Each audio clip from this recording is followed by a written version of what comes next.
तो अभी तक हमने पढ़ा असेक्सुअल रिप्रोडक्शन के बारे में, अब हम पढ़ेंगे सेक्सुअल रिप्रोडक्शन के बारे में। ठीक है, सेक्सुअल रिप्रोडक्शन क्या होता है?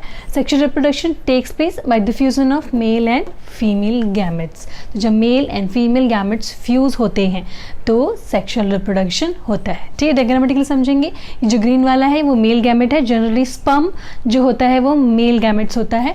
ये जो रेड वाला है ये फीमेल गैमेट्स है, फीमेल गैमेट्स को बोलते हैं ओवम या फिर एग। जब ये आपस में फ्यूज हो जाते हैं, फ्यूज होके ये एक सेल बनाते हैं जिसे हम लोग कहते हैं जाइगोट। ठीक है, जाइगोट फर्दर डेवलप होके एम्ब्रायो, एम्ब्रायो फर्दर डेवलप होके ऑफस्प्रिंग बनाते हैं। ठीक है, so this is the general method of reproduction. यही जनरल मेथड फॉलो होता है प्लांट्स में भी और एनिमल्स में भी। लेट्स सी कैसे होता है reproduction. Sexual reproduction in plants में पढ़ने के लिए हमें पहले उसका सेक्सुअल जो स्ट्रक्चर होता है, सेक्सुअल पार्ट होता है वो पढ़ना ज़रूरी है। ठीक है, सो प्लांट्स की जो बॉडी होती है उसको 2 पार्ट्स में कैटेगराइज किया जाता है। एक होता है वेजिटेटिव या फिर सोमैटिक पार्ट्स, जैसे कि लीव्स हो गया, स्टेम्स हो गए और रूट्स हो गए, ये सारे वेजिटेटिव या सोमैटिक पार्ट्स है। ठीक है, बचा फ्लावर। जो फ्लावर होता है वो होता है रिप्रोडक्टिव पार्ट्स ऑफ फ्लावर। ठीक है, सो लेट्स सी कि फ्लावर के क्या क्या पार्ट्स होते हैं और कैसे वो रिप्रोडक्शन में हेल्पफुल होते हैं। ठीक है, तो सबसे पहले हम लोग प्लांट्स के बारे में पढ़ेंगे। ये जो बड़ा सा स्ट्रक्चर है इसको रिसेप्टिकल बोलते हैं, ये पूरे फ्लावर को कैरी करके रखता है। ठीक है, ये जो ग्रीन वाला स्ट्रक्चर है इसे हम लोग सेपल्स कहते हैं। सेपल्स किसी प्लांट में 4 होते हैं, किसी में 5 होते हैं, किसी में 6 होते हैं। सो जो सम टोटल सेपल्स होते हैं उनसे हम लोग कैलिक्स बोलते हैं। ठीक है, नेक्स्ट ये जो कलरफुल दिख रहा है इसे हम लोग कहते हैं पेटल्स। ठीक है, अगेन बहुत सारे फ्लावर्स आप लोगों ने ऑब्जर्व किए होंगे, अलग अलग कलर के फ्लावर्स होते हैं। सम टोटल ऑफ पेटल्स होते हैं, किसी में 4 पेटल्स होते हैं, अगेन किसी में 5 होते हैं, किसी में 6 होते हैं, किसी में बहुत सारे पेटल्स होते हैं। तो सम टोटल ऑफ पेटल्स को हम लोग बोलते हैं कोरोला। ठीक है, अभी आ जाओ नेक्स्ट इसमें स्टेमन्स में। ठीक है, ये जो आपको दिख रहा है ब्लैक स्ट्रक्चर इसे हम लोग कहते हैं स्टेमन। स्टेमन जो होता है वो मेल रिप्रोडक्टिव स्ट्रक्चर होता है। ठीक है, एंड ये जो बीच में ब्लू कलर का है इसे हम लोग कहते हैं कार्पल। कार्पल जो होता है वो फीमेल रिप्रोडक्टिव स्ट्रक्चर होता है। ठीक है, तो हम लोग इस स्टेमन को निकाल के देखेंगे तो ये बिल्कुल ऐसा दिखता है। ठीक है, हमने उसको क्रॉस सेक्शन और कर दिया है। तो क्रॉस सेक्शन करके देखते हैं तो अंदर 4 चैम्बर जैसे होते हैं। चारों चैम्बर में ये जो गोल गोल स्ट्रक्चर है उसके अंदर होते हैं पॉलिन ग्रेन्स, जो मैंने रेड कलर में दिखाया हुआ है उसे कहते हैं हम लोग पॉलिन ग्रेन्स। ठीक है, और ये जो लंबा सा स्ट्रक्चर होता है इसे कहते हैं फिलामेंट्स। सम टोटल हो गया ये stamens. Next female reproductive structure कैसा होता है? फीमेल रिप्रोडक्टिव स्ट्रक्चर ऐसा होता है, बिल्कुल अगर निकाल के आप लोग बाहर देखेंगे बिल्कुल ऐसा दिखेगा। ये जो इसका अपर मोस्ट पार्ट होता है उसे कहते हैं स्टिग्मा। ये जो लंबी सी ट्यूब होती है उसे कहते हैं स्टाइल। स्टाइल के बाद आता है ओवरी। ठीक है, ओवरी के अंदर होता है ओव्यूल्स और ओव्यूल्स के अंदर क्या होते हैं? एग यानी कि ओवम। ठीक है, तो ये रही हमारे रिप्रोडक्टिव पार्ट ऑफ प्लांट्स के बारे में। नेक्स्ट हम पढ़ेंगे कि रिप्रोडक्शन कैसे होता है इसमें। ठीक है, तो रिप्रोडक्शन देखें उससे पहले एक चीज़ हम लोग डिस्कस करेंगे यहाँ पे कि कोई प्लांट्स ऐसे होते हैं कि दोनों मेल और फीमेल रिप्रोडक्टिव स्ट्रक्चर एक ही फ्लावर के अंदर होते हैं। जैसे कि हिबिस्कस का एग्जाम्पल ले लो, एकदम सबसे कॉमन एग्जाम्पल है। हिबिस्कस को अगर आप तोड़ के देखेंगे तो उसमें देखेंगे मेल और फीमेल रिप्रोडक्टिव स्ट्रक्चर एक के अंदर है, यानी कि कार्पल भी उसी में ही है, स्टेमन्स भी उसी में ही है। ठीक है, कुछ प्लांट्स ऐसे होते हैं जिनमें कि मेल एंड फीमेल प्लांट्स जो होते हैं वो अलग होते हैं, जैसे पपाया। ठीक है, पपाया में क्या होता है? मेल प्लांट अलग होता है, फीमेल प्लांट्स अलग होते हैं। तो मेल प्लांट्स में मेल रिप्रोडक्टिव स्ट्रक्चर होता है, फीमेल प्लांट्स में फीमेल रिप्रोडक्टिव स्ट्रक्चर होता है। ठीक है, तो अगर जिसमें कि जैसे कि हिबिस्कस में क्या हो गया, हिबिस्कस में दोनों एक ही फ्लावर के अंदर है तो इनके अंदर सेल्फ पॉलिनेशन होता है। अभी क्या होता है? पॉलिनेशन। ओके, सी पॉलिनेशन क्या होता है? सी फ्यूजन के लिए, यानी कि रिप्रोडक्शन में मेल एंड फीमेल गैमेट्स का फ्यूज होना जरूरी है। तो फ्यूजन के लिए दोनों का पास आना भी ज़रूरी है, यानी कि मेल और फीमेल गैमेट्स का पास आना ज़रूरी है। तो कैसे प्लांट्स में मेल और फीमेल गैमेट्स पास आते हैं या फिर ट्रांसफ़र होता है मेल गैमेट्स का फीमेल गैमेट्स के अंदर, ये जो प्रोसेस है इसको बोलते हैं पॉलिनेशन। ठीक है, सी पॉलिनेशन की डेफिनेशन भी यही है, transfer of pollen from anther of the stamen to stigma of the carpel is called pollination. Simply anthers का यानी कि पॉलन ग्रेन्स का स्टिग्मा पे गिर जाना पॉलिनेशन कहलाता है। पॉलिनेशन 2 तरीके से होते हैं, एक होता है सेल्फ पॉलिनेशन और दूसरा होता है क्रॉस पॉलिनेशन। सेल्फ पॉलिनेशन सी वो फ्लावर्स जिनमें कि मेल रिप्रोडक्टिव स्ट्रक्चर और फीमेल रिप्रोडक्टिव स्ट्रक्चर एक ही फ्लावर के अंदर होते हैं, उनके अंदर क्या होता है कि ऐसे ऐसे हुआ, दोनों आपस में मतलब एंथर जो पॉलन था वो स्टिग्मा पे गिर गया, फिर रिप्रोडक्शन हुआ, ख़त्म काम। ठीक है, तो खुद से उसमें ट्रांसफ़र हो जाता है पॉलन का स्टिग्मा के ऊपर। तो ऐसे को हम लोग सेल्फ पॉलिनेशन बोलते हैं। डेफिनेशन देखें तो when the pollen grains from the anther of the flower transfer to the stigma of the same flower. ठीक है, सेम फ्लावर या फिर उसी पेड़ का जो दूसरा फ्लावर है उसके अंदर भी जब ट्रांसफर हो जाता है तो उसको कहते हैं सेल्फ पॉलिनेशन। किस में होता है?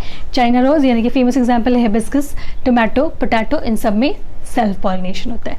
ठीक है, दूसरा है क्रॉस पॉलिनेशन। अब ऐसे प्लांट्स का क्या जो कि यूनिसेक्सुअल प्लांट्स है, जिनमें कि मेल प्लांट्स अलग होते हैं, फीमेल प्लांट्स अलग होते हैं, उनमें कैसे जो ट्रांसफर होता है पॉलन ग्रेन्स का वो कैसे होता है?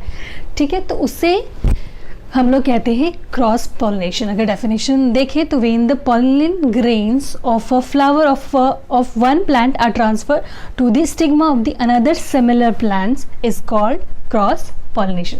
क्रॉस पॉलिनेशन के एग्जांपल जैसे पपाया में होता है, पंपकिन में होता है, ये यूनिसेक्सुअल प्लांट्स है इसीलिए।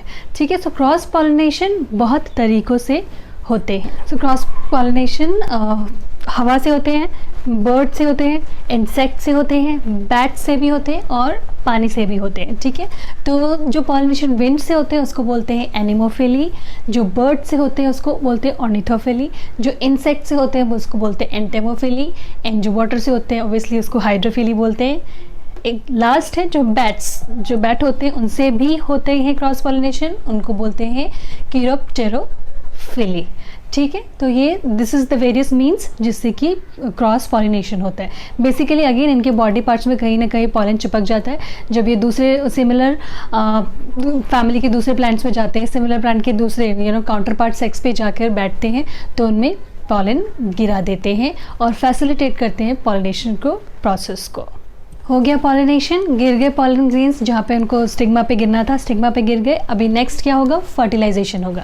ठीक है, तो कैसे होता है फर्टिलाइजेशन? लेट्स सी पॉलिनेशन से क्या हुआ, पॉलन ग्रेन यहाँ पे गिरे स्टिग्मा पे, और स्टिग्मा का क्या काम होता है? स्टिग्मा का काम होता है कि अपने पॉलन ग्रेन को अलाउ करना, ट्यूब को ग्रो करे और जो मेल गैमेट्स है उसको फीमेल गैमेट में रिलीज़ करे। ठीक है, वो सिर्फ अपने ही जो मेल गैमेट्स होती है उनको रिलीज़ करती है, दूसरे किसी प्लांट्स के मेल गैमेट को अलाउ नहीं करती। सी हवा या बर्ड्स की वजह से या फिर इंसेक्ट्स की वजह से किसी भी पेड़ के पॉलन ग्रेन्स किसी भी पौधे पे गिरते हैं। ठीक है, लेकिन ये स्टिग्मा की स्पेशलिटी होती है, फिर उसका बेसिक फंक्शन होता है कि वो सिर्फ अपने ही प्लांट के पॉलन ग्रेन को अलाउ करती है कि वो मेल गैमेट को रिलीज़ करे। सो एग्जाम्पल के लिए सपोज करो पपाया का प्लांट है और उसमें नीम का पॉलन ग्रेन गिर गया है, तो वो नीम के पॉलन ग्रेन को नहीं अलाउ करेगी। सो पपाया में जब पपाया का पॉलन ग्रेन गिरेगा तभी अलाउ करती है उसको ट्यूब ग्रो करने का।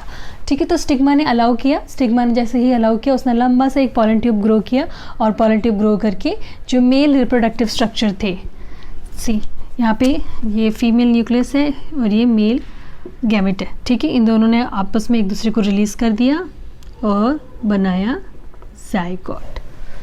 ठीक है, दोनों आपस में फ्यूज़ हुए और दोनों ने फ्यूज़ होके बनाया जाइगोट। ठीक है, जाइगोट फर्दर उनमें बहुत सारी डिविजन्स होती है, डिवाइड होके वो बनाते हैं एम्ब्रायो। ठीक है, तो ये वाला जो स्ट्रक्चर है, एग वाला जो स्ट्रक्चर है वो फर्दर डेवलप होके एम्ब्रायो में कन्वर्ट हो जाता है।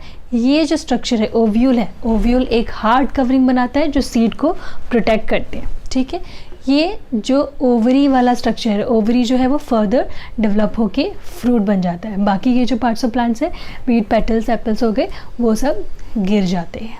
फर्टिलाइजेशन में क्या हुआ था कि फर्टिलाइजेशन में मेल एंड फीमेल जो गैमेट्स थे वो फ्यूज़ हुए, उन्होंने बनाया जाइगोट। जाइगोट फर्दर डेवलप होता है, फर्दर बहुत सारे डिवीज़न होते हैं, डेवलप होके बनता है एम्ब्रायो। ठीक है, एम्ब्रायो अल्टीमेटली किसी सीड में कन्वर्ट हो जाता है। तो ये है आप लोगों का सीड। ठीक है, सीड को हम लोग ऐसे ब्रेक करके ओपन करेंगे तो बिल्कुल ऐसा दिखेगा, जब वो थोड़ा ग्रो होने वाला होगा तो बिल्कुल ऐसा दिखेगा। ठीक है, सो सीड के जो पार्ट्स होते हैं ये जो है इसे हम लोग बोलते हैं कॉटिलेडन्स। कॉटिलेडन्स क्या होते हैं?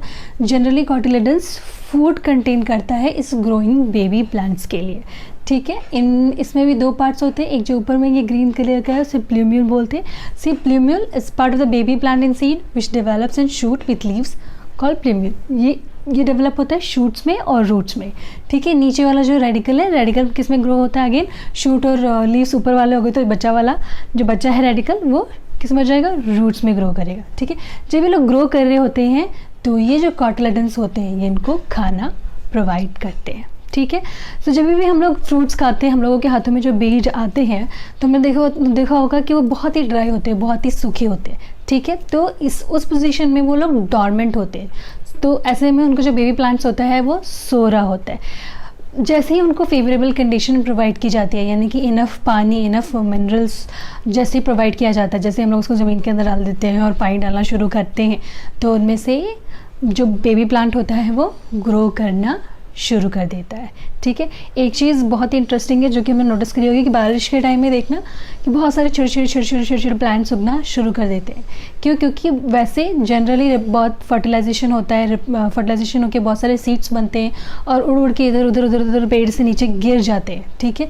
लेकिन जो जब तक कि उनको फेवरेबल कंडीशन नहीं मिलता, वो ज़मीन पर ही रहते हैं, उनके जो सीड्स के बीज सीड्स होते हैं वो सोए हुए होते हैं। जैसे ही बारिश आती है, उनको इनफ वाटर मिलता है, वो ग्रो हो जाते हैं और ग्रीनरी छा जाती है। Thanks for watching this video. I hope कि आपने मेरा चैनल सब्सक्राइब कर लिया होगा, और अगर नहीं किया है तो ज़रूर कीजिए और अपने फ्रेंड्स के साथ शेयर कीजिए, क्योंकि पढ़ेगा इंडिया तभी तो बढ़ेगा India, and that's your contribution to बढ़ेगा इंडिया।